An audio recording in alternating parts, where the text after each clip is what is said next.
اور ایسے ہی جو ایک عورت ہے اس کے اوپر بھی یہی شرائط لاگو ہیں. اور اگر آپ شادی شدہ ہیں تو تب بھی آپ کے لیے آپ کا محرم، چاہے وہ بیوی ہے چاہے وہ عورت ہے، وہی آپ کے لیے حلال اللہ پاک نے قرار دیا ہے. کیونکہ نکاح بنایا ہی اس لیے ہے کہ آپ کسی غیر محرم عورت یا غیر محرم مرد کی طرف متوجہ نہ ہو. آپ کو اللہ پاک اپنے گھر پر ایک حلال رشتہ اللہ پاک نے دیا ہے، آپ اپنی ساری ضرورتیں اس سے پوری کریں. سب سے پہلی چیز جو خرابی کا باعث بنتی ہے، سب سے پہلی چیز وہ نظر ہے.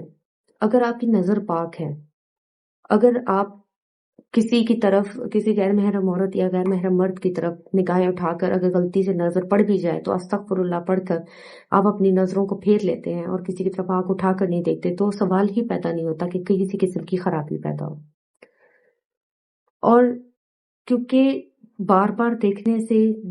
اور ارادتاً دیکھنے سے ہی معاملات خراب ہوتے ہیں، اور شیطان اور نفس پھر آپ کو غلط سوچوں کی طرف لے کے جاتا ہے، آپ کا دماغ خراب کرتا ہے، اپنے باطن کو خراب کرتا ہے، اور پھر معاملات جو ہیں وہ مزید آگے خراب ہوتے ہیں. اگر وہ غیر شادی شدہ ہیں یا شادی شدہ ہیں، اس سے کوئی فرق نہیں پڑتا. جو حرام ریلیشن شپس ہیں، جو حرام رشتے ہیں، جب وہ آگے جا کر بنتے ہیں تو وہ حرام ہی ہیں جنہیں اللہ پاک نے حلال قرار نہیں دیا. تو یہی چیزیں ہمارے باطن کی خرابی کا باعث بنتی ہیں، ہمارے دل کی، ہماری روح کو اجاڑتی ہیں، ہماری روح کو خراب کرتی ہیں. اور اللہ پاک نے ایسے لوگوں پر لعنت فرمائی ہے. نبی پاک صلی اللہ علیہ وسلم نے بھی بارہا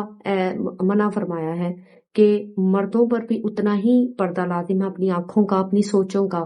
جیسے عورتوں پر لازم ہے. کہ آپ نے اپنی آنکھوں کی، اپنی نظروں کی بھی حفاظت کرنی ہے، اپنے سوچوں کی بھی حفاظت کرنی ہے، اپنے دل کی حفاظت کرنی ہے کہ کوئی ایسا جذبہ، کوئی ایسی کسی ایسی سچویشن کو آپ نے اپنے دماغ پر سوار نہیں کرنا، اپنے دل میں نہیں رکھنا جو آگے جا کر آپ کے لیے کسی قسم کی پرابلم کا باعث بنے، آپ کو کسی حرام ریلیشن شپ کے لیے اکسائے،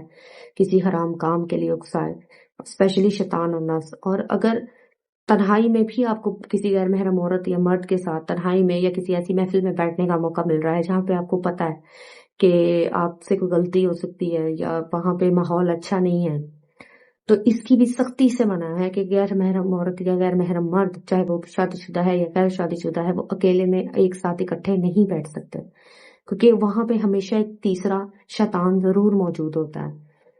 غلط سوچے پیدا کرنے کے لیے، غلط معاملات پیدا کرنے کے لیے. کوئی انسان کتنا ہی پارسا یا کتنا ہی اسلامی یا کوئی بھی اللہ کو ماننے والا یا نبی پاک صلی اللہ علیہ وسلم کی سنت پہ عمل کرنے والا کیوں نہ ہو، پھر بھی ایسے معاملات میں سختی سے منع فرمایا گیا کہ تنہائی میں غیر محرم عورت یا غیر محرم مرد جو ہے وہ اکٹھے نہیں بیٹھ سکتے، نہ مل سکتے ہیں، نہ رہ سکتے ہیں.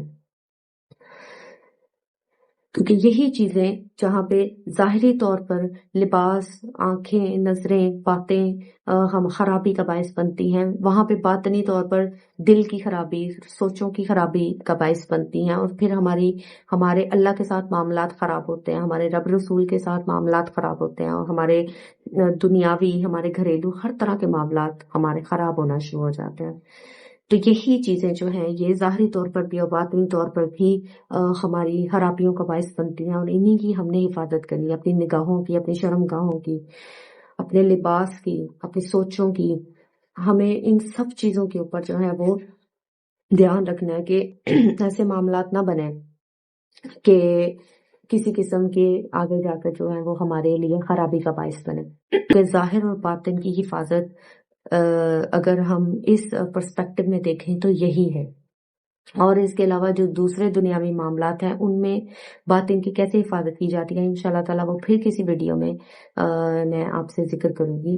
اور ابھی تو یہ لباس کے حوالے سے ہی آگے گفتگو میں نے کنٹینیو کی ہے کہ مرد اور عورت دونوں کے لیے یکساں حکم ہے کہ وہ کیسے نامحرم رشتوں سے، نامحرم عورتوں اور مردوں سے اپنے آپ کو بچائیں، اپنی نظر کی حفاظت کریں، اپنی سوچوں کی حفاظت کریں، وہ کوئی ایسا کام نہ کریں جو رب رسول کی ناراضگی کا باعث بنے، کیونکہ یہی چیزیں جو ہیں وہ ہمارے جہنم میں اور ہمارے قبر کے عذاب کا باعث بنے گی.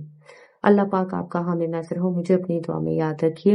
میرے چینل کو سبسکرائب کیجیے، میری ویڈیوز کو لائک شیئر کیجیے، اور نیکسٹ ویڈیو جو میں شیئر کر رہی ہوں وہ ضرور دیکھیے گا. اللہ پاک آپ کا حامی ناصر ہو، اور اللہ پاک آپ سب کو اپنے حفظ و امان میں رکھے. آمین. اور مجھے اپنی دعا میں یاد رکھیے۔ اللہ حافظ۔